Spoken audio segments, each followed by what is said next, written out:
आज का हमारा नेक्स्ट टॉपिक है बेटा electric dipole.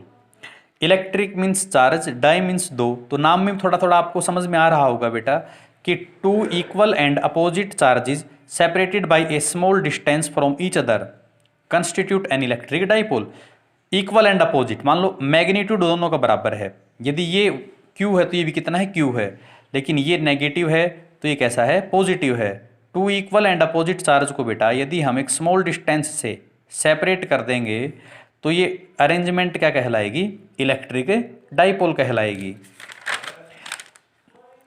Electric dipole moment, strength of electric dipole is measured by its electric dipole moment. Dipole की strength को मेजर किया जाता है बेटा डाइपोल मोमेंट से, और whose magnitude is equal to, और डाइपोल मोमेंट फाइंड कैसे किया जाएगा, it is the product of magnitude of either charge. जैसे कि हमने दो चार्ज लिए थे ना बेटा डाइपोल में, उन दोनों में से कोई भी एक चार्ज और उन दोनों के बीच की डिस्टेंस का जो प्रोडक्ट है वो क्या कहलाता है, dipole moment. It is represented by P and P is equal to Q into 2A। इसे डाइपोल, ये जो डाइपोल मोमेंट है बेटा ये एक वेक्टर क्वांटिटी होती है। इस वेक्टर क्वांटिटी की जो डायरेक्शन है वो नेगेटिव टू पॉजिटिव होती है। इसकी यूनिट, चार्ज की यूनिट तो कूलम बेटा, और 2A था डिस्टेंस, डिस्टेंस की यूनिट मीटर, तो क्या यूनिट बन गई बेटा, कूलम मीटर। अब बेटा नेक्स्ट हमारा टॉपिक है आज का electric field intensity at A point on the axial line of dipole. अब हम पहले बेटा हम सिंगल पॉइंट चार्ज की वजह से इलेक्ट्रिक फील्ड पढ़ रहे थे, फिर नंबर ऑफ चार्ज की वजह से, फिर कंटिन्यूस चार्ज डिस्ट्रीब्यूशन की वजह से। ऐसे ही बेटा आज हम इलेक्ट्रिक डाइपोल की वजह से इलेक्ट्रिक फील्ड निकालना सीखेंगे।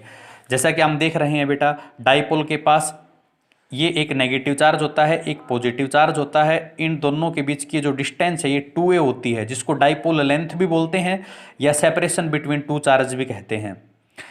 इन नेगेटिव पॉजिटिव को मिलाने वाली जो लाइन है इसको आगे की तरफ मैं बढ़ा दूं तो ये एक्सियल लाइन कहलाएगी, और इस एक्सियल लाइन के ऊपर कोई पॉइंट P है जहां हमें इस पूरे डाइपोल की वजह से नेट इलेक्ट्रिक फील्ड फाइंड करके दिखानी है।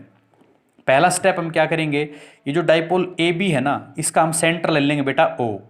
तो A से B की दूरी जब 2A थी तो अब इधर भी A बच जाएगा, इधर भी A रह गया। डाइपोल के सेंटर से उस पॉइंट की दूरी को हमने R नाम दिया बेटा। अब देखो इलेक्ट्रिक फील्ड P पॉइंट पे तो बेटा कौन प्रोड्यूस करेगा, चार्ज। चार्ज दो हैं, एक नेगेटिव चार्ज एक पॉजिटिव चार्ज। हम पढ़ चुके हैं पहले पीछे, अभी मैंने इलेक्ट्रिक फील्ड लाइन का टॉपिक आपको पढ़ाया था। नेगेटिव चार्ज की वजह से इलेक्ट्रिक फील्ड अंदर की तरफ, पॉजिटिव चार्ज की वजह से इलेक्ट्रिक फील्ड बाहर की तरफ। अंदर वाली को मैंने E1 नाम दिया, बाहर वाली को मैंने E2 नाम दिया। आप E1 की वैल्यू कैसे लिखोगे, तो हमने एक सिंगल पॉइंट चार्ज की वजह से इलेक्ट्रिक फील्ड निकालनी सीखी है। ये तो बेटा सिंगल पॉइंट चार्ज है, क्यों, तो फार्मूला था ऊपर चार्ज नीचे 4 पाई एप्सिलॉन नॉट, और इस पॉइंट से इस पॉइंट के बीच की दूरी का स्क्वायर। तो AP का क्या हो जाएगा बेटा, स्क्वायर। AP को मैं क्या लिख सकता हूँ, ये इतना R और ये प्लस A, तो R प्लस A तो पूरा AP हो जाएगा, तो R प्लस A का क्या होगा बेटा, स्क्वायर। ऐसे ही बेटा E2 आप फाइंड कीजिए, कौन से चार्ज की वजह से, इस प्लस Q चार्ज जो कि B पॉइंट पे रखा हुआ है उसकी वजह से P पॉइंट के ऊपर इलेक्ट्रिक फील्ड। फार्मूला सेम बेटा, charge over 4 pi epsilon not और बीच की डिस्टेंस का स्क्वायर। अब की बार BP की वैल्यू कितनी हो जाएगी, इस पूरे R में से यदि मैं ये वाला A हटा दूं तो इधर वाली डिस्टेंस बच जाएगी, that is R minus A का स्क्वायर। अब बेटा आप इक्वेशन फर्स्ट और इक्वेशन सेकंड से देख पाएंगे Q over 4 pi epsilon not बेटा दोनों में है Q over 4 pi epsilon not, लेकिन इसमें 1 ओवर R प्लस A है और इसमें 1 ओवर R माइनस A है।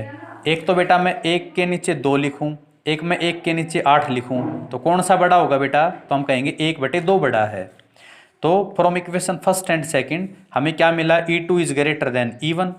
तो नेट इलेक्ट्रिक फील्ड कैसे निकाली जाएगी, E2 माइनस E1। E2 की वैल्यू पुट किया, E1 का वैल्यू पुट किया, Q over 4 pi epsilon not दोनों में से कॉमन आ गया, R माइनस A का स्क्वायर, R प्लस A का स्क्वायर। तो हमने नीचे एलसीएम ले लिया बेटा, इसका इधर 1 से मल्टीप्लाई हो गया, इसका इधर 1 से मल्टीप्लाई हो गया। अब बेटा नीचे R माइनस A का भी स्क्वायर था, R प्लस A का भी स्क्वायर था, मैंने इकट्ठा करके कंप्लीट स्क्वायर लिख दिया। यहाँ R प्लस A का होल स्क्वायर था, A square plus B square plus 2AB वाला फॉर्मूला लगाया। बीच में माइनस है तो पहले हमने ब्रैकेट लगा लिया बेटा। A माइनस B का whole square A square plus B square minus 2AB होता है, ब्रैकेट हटाओगे तो बेटा जो प्लस का है वो माइनस का हो जाएगा, माइनस वाला प्लस का, नीचे a minus B into A plus B, तो बेटा A square minus B square का होल स्क्वेयर बन जाएगा। ऊपर आर स्क्वेयर ए स्क्वेयर से R square A square cancel, 2ar कितना हो जाएगा 4ar। 4ar को मैं लिख दूं बेटा 2a मल्टीप्लाई 2r, तो 2 2 जा 4, वही 4ar ही बच जाएगा। लेकिन क्यू इंटू 2a तो क्या बन गया, डाइपोल मोमेंट p बन गया, into 2r over 4 pi epsilon naught R square minus A square का होल स्क्वेयर। तो ये आ गई बेटा हमारी इलेक्ट्रिक फील्ड इंटेंसिटी। अब हम पढ़ते हैं बेटा एक स्पेशल केस। स्पेशल केस पढ़ा जाता है बेटा हमेशा आइडियल डाइपोल के लिए, शॉर्ट इलेक्ट्रिक डाइपोल के लिए। आइडियल डाइपोल एक ऐसा डाइपोल होता है बेटा जिसकी लेंथ बहुत छोटी होती है। जब बेटा इस डाइपोल की लेंथ बहुत छोटी हो जाएगी तो 2a तो बहुत छोटा हो गया। जब 2a बहुत छोटा है तो उसका आधा a तो बहुत बहुत छोटा हो जाएगा, और उस a के सामने ये r क्या दिखेगा, बहुत बड़ा दिखेगा। तो a जब r से बहुत छोटा है बेटा तो a का स्क्वायर तो r के स्क्वायर से बहुत बहुत छोटा हो जाएगा, और बहुत छोटी चीज़ को बेटा हम नेगलेक्ट कर देते हैं। तो हम E कितना बच जाएगा, P into 2r over 4 pi epsilon not. यहाँ से बेटा a स्क्वायर तो नेगलेक्ट हो गया, तो r स्क्वायर का स्क्वायर r की पावर 4, एक r से एक r कैंसिल, तो r की पावर क्यूब रह गया। तो इलेक्ट्रिक फील्ड एक्सियल लाइन के ऊपर कितनी आ गई, 2p over 4 pi epsilon naught r cube. और वेक्टर फॉर्म में लिखोगे तो E is equal to 2p over 4 pi epsilon naught r cube, और यहाँ वेक्टर लगाया है तो r का यूनिट वेक्टर। तो ये था बेटा हमारा आज का क्लास, जिसके अंदर हमने पढ़ा इलेक्ट्रिक फील्ड लाइन क्या होती हैं, इलेक्ट्रिक फील्ड लाइंस की प्रॉपर्टी, इलेक्ट्रिक डाइपोल क्या होता है, इलेक्ट्रिक डाइपोल मोमेंट क्या होता है, और उसके बाद हमने पढ़ा इलेक्ट्रिक डाइपोल की वजह से एक्सियल लाइन के ऊपर इलेक्ट्रिक फील्ड इंटेंसिटी।